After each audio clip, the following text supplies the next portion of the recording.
News coming in, Karnataka government has announced that those returning from the Kumbh Mela at Haridwar will compulsorily have to undergo an RT-PCR test.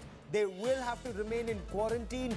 Those returning to Karnataka after the Kumbh Mela at Haridwar, after the Mahakumbh at Haridwar, will have to undergo an RT-PCR test, remain in quarantine.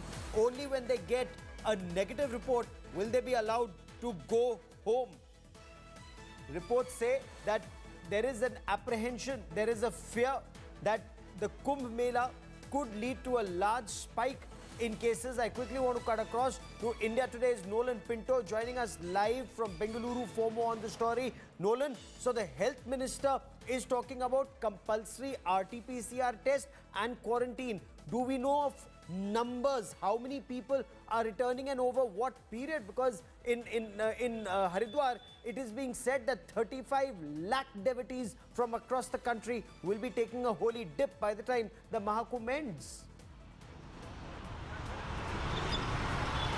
Well, Gaurav, in fact, the health minister, that's the health and family welfare minister, has not mentioned the numbers over here.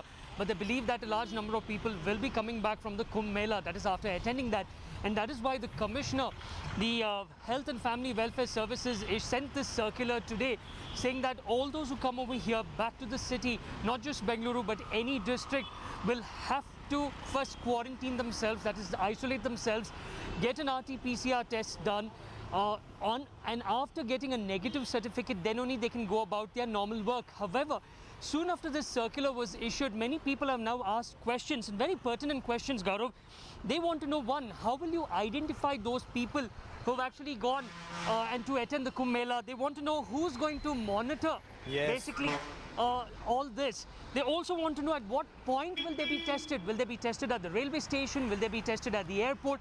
And they also want to know what are the penalties for those who refuse to actually go ahead and do this RT-PCR test. Okay, keep tracking that story. I will come back to you for more because the numbers will hold the key. How many people returning to Karnataka after the Kumbh Mela and over what time duration, over how many days? For the moment, Nolan Pinto, many thanks.